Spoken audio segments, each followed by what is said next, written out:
नमस्ते, मैं सोनू आर्य। आप देख रहे हैं गुरुकुल धेड़वासी सार। स्वागत है आप सबका। साथियों, गुरुकुल का जो नया सत्र है वो अगले माह से प्रारंभ हो जाएगा। 1 अप्रैल से नए दाखिलों का जो दौर है वो निरंतर जारी रहेगा। उससे पहले लिखित परीक्षा का आयोजन निरंतर किया जा रहा, आप सबको पता भी है। मैं छोटी सी जानकारी जो है ज़रूर देना चाहूँगा। लिखित परीक्षा के लिए 2 तिथियाँ हमने निर्धारित की थी, 3 और 10 मार्च। अब 3 और 10 मार्च दोनों जो तिथियां हैं वो जा चुकी हैं। जो लोग 3 और 10 मार्च को यहां पहुंच नहीं पाए किसी भी कारणवश, वो व्यक्ति यदि अपने बच्चों का एडमिशन यहां करवाना चाहते हैं या कोई भी विद्यार्थी जो यहां दाखिला लेने का इच्छुक है, वो अब 10 मार्च से लेकर के और 25 मार्च के बीच में कभी भी आकर के, संडे को आप छोड़ दें, संडे को छोड़ करके आप कभी भी आकर के 9 बजे से लेकर के 2 या 3 बजे के बीच में आप अपनी लिखित परीक्षा कभी भी दे सकते हैं और एडमिशन के लिए आप अप्लाई कर सकते हैं।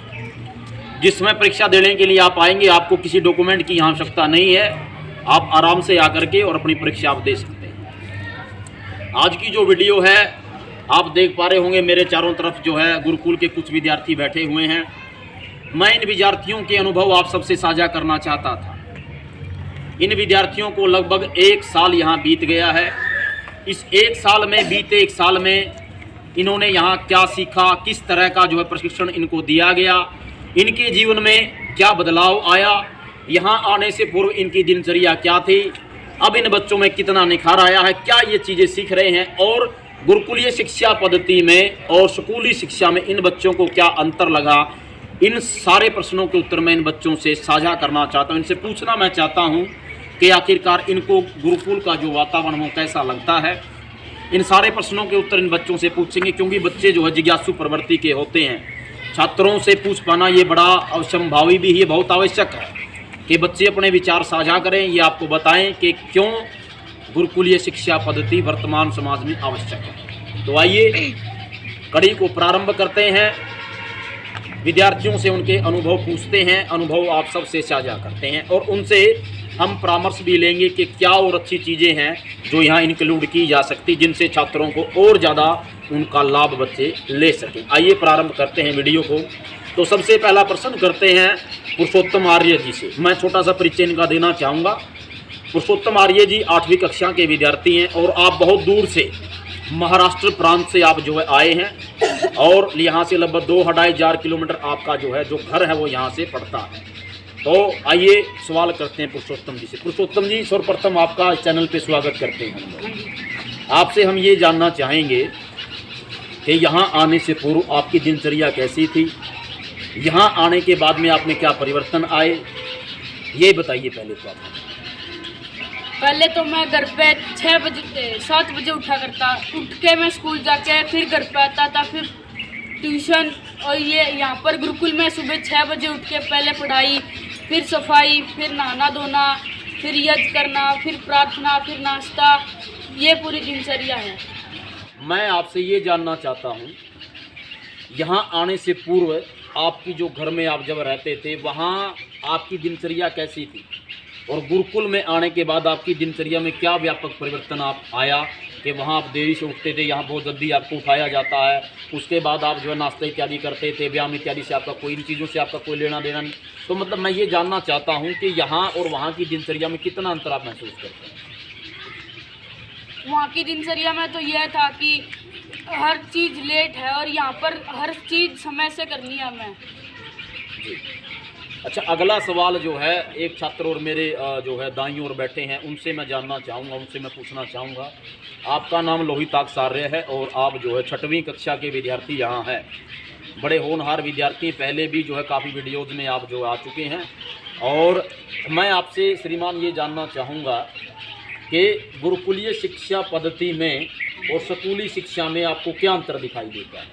स्कूलीय शिक्षा पद्धति में सिर्फ हमें एजुकेशन मिल सकती है, वहाँ हमें ना संस्कार मिल सकते हैं, ना जीने के तरीके। और गुरुकुलीय शिक्षा पद्धति में हमारे एजुकेशन भी मिलती है और हमारा चौमुखी विकास भी होता है और हम यहाँ स्वस्थ भी रहते हैं। जी, आइए अगला सवाल पूछते हैं इन बच्चों से। मेरे जो है बाईं तरफ भी आप देख पा रहे होंगे 2 छोटे छोटे विद्यार्थी विशेष करके ये जो विद्यार्थी है ये अपने आप में बड़ा अनोखा और विशिष्ट विद्यार्थी है। आपने कई वीडियोज़ में पहले देखा भी होगा। ये पूरे गुरुकुल में सबसे छोटा विद्यार्थी है, सबसे कम उम्र का विद्यार्थी ये है। तीसरी कक्षा का ये छात्र है और इस छात्र की विशेषता मैं आपको ये बताता हूँ कि ये एक बार में ज़मीन के ऊपर जब हाथ रखता है तो ये निरंतर बिना रुके एक ही श्वास में 500 दंड लगाने का दमखम ये बच्चा रखता है। और हम ये चैलेंज भी करते हैं, यदि हमारे आस पड़ोस में या कहीं भी तीसरी कक्षा का यदि कोई विद्यार्थी 500 दंड लगाने का दम रखता हो तो हमारे पास आए और इस बच्चे के साथ वो कंपटीशन करे। उस बच्चे को हमारी ओर से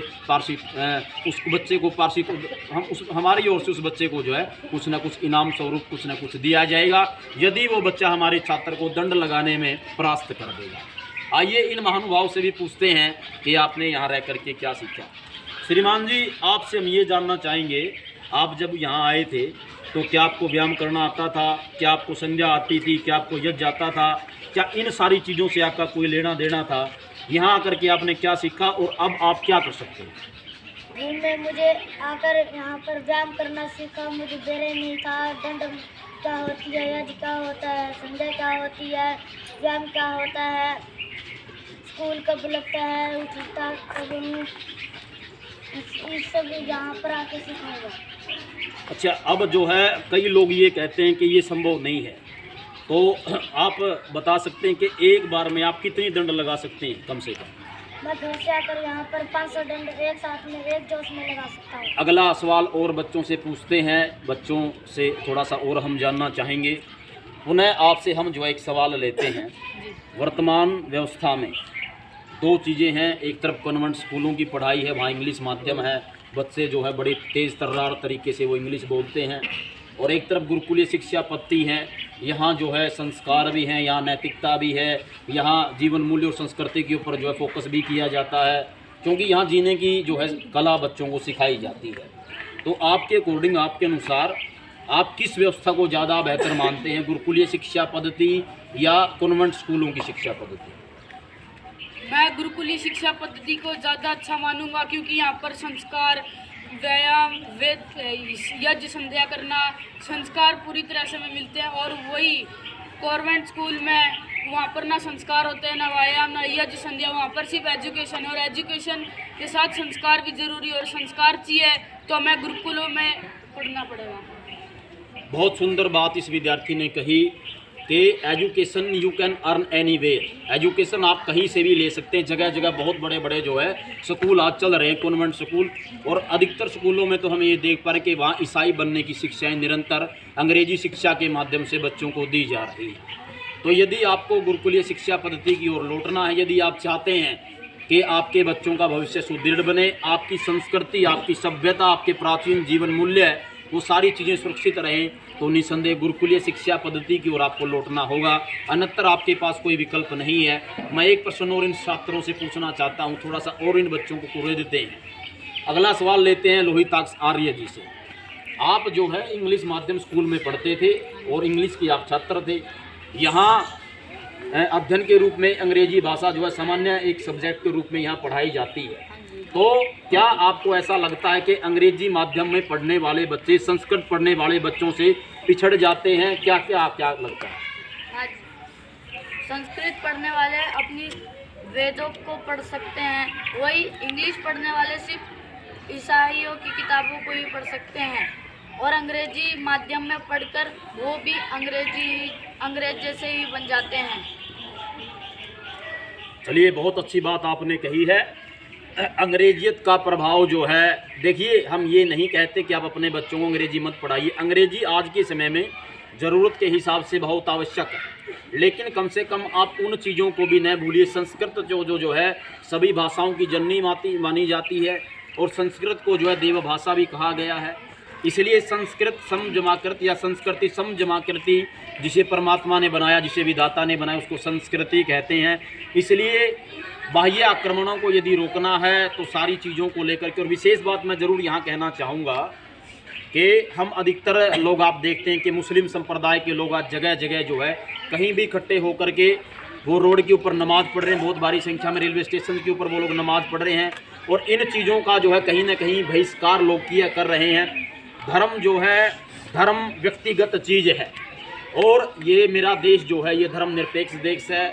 हम इस चीज़ के लिए किसी को कंडम नहीं करते हैं, परंतु मेरा प्रश्न हमारे अपने माता पिता अभिभावकों से ये है कि यदि मुसलमानों का कोई बच्चा, बेशक उसको इंग्लिश के कोई शब्द पढ़ने आते हैं या नहीं आते हैं, बेशक उसको जो है मात्राओं का ज्ञान है या नहीं, परंतु उस बच्चे को अपना धर्म का ज्ञान आवश्यक होता है, उसके आवश्यक होता है। ये मैं ज़रूर बात आपको कहना चाहूँगा। मुसलमानों के बच्चों को ये पता होता कि आयत कैसे पढ़ी जाती है, उनको ये पता होता कि नमाज कैसे पढ़ी जाती है, और दिन में 2, 3, 4 या 5 बार वो सारे कामों को छोड़ करके अपनी धर्म की जो चीज़ें उनको फॉलो ज़रूर करते हैं। यही फ़र्क है आप लोगों में और उन लोगों में। परंतु क्या कोई माता पिता अभिभावक ऐसा जिसको यज्ञ करना आता है? क्या कोई अभिभावक माता पिता ऐसा जो अपने बच्चों को अपने धर्म की, अपनी संस्कृति की शिक्षा देता है? क्या आप अपने बच्चों को अपने धर्म के चलने के ऊपर या उन शिक्षाओं को फॉलो करने की शिक्षा उनको देते हैं? आप नहीं देते हैं, और इसीलिए हमारे बच्चे अन्य धर्मों के मुकाबले में वो पिछड़ रहे हैं, क्योंकि उनके भीतर संस्कारों का अभाव निरंतर हो रहा है। न किसी माता पिता को ये पता कि हमारी संस्कृति कैसी थी, न उनको ये पता कि हमारे वैदिक जीवन मूल्य पद्धति कैसी, इन सारी चीज़ों के बारे में वो लोग परिचित नहीं है।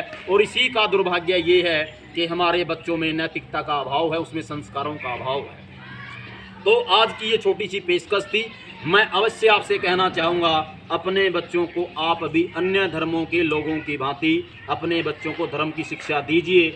और यदि आप अपने बच्चों को धर्म की शिक्षा नहीं दे पा रहे हैं, अपनी संस्कृति, अपनी सभ्यता की शिक्षा नहीं दे पा रहे हैं, तो गुरुकुलों की तरफ लौटिए।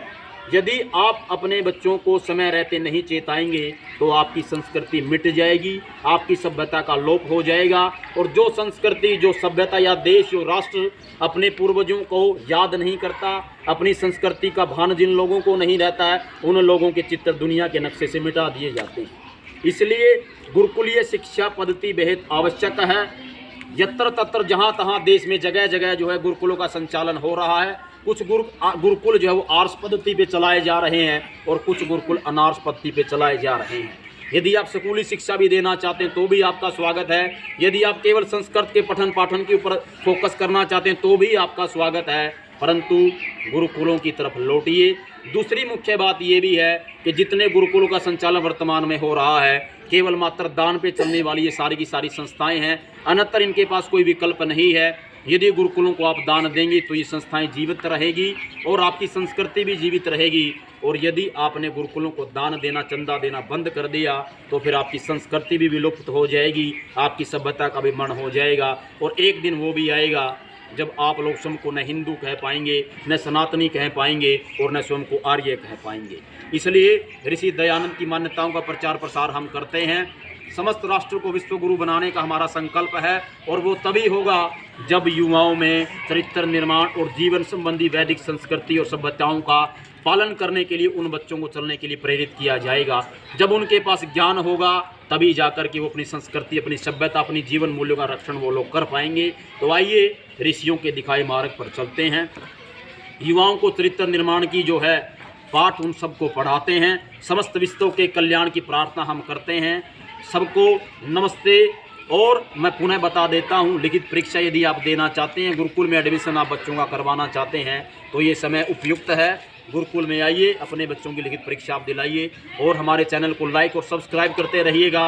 वीडियो को शेयर जरूर कीजिएगा ताकि लोगों को पता चल सके कि गुरुकुलीय शिक्षा पद्धति क्यों आवश्यक है और आज के समाज में किस प्रकार गुरुकुल का संचालन किया जा रहा है। आप सब महानुभावों का धन्यवाद। आप सबको नमस्ते। जय माँ भारती।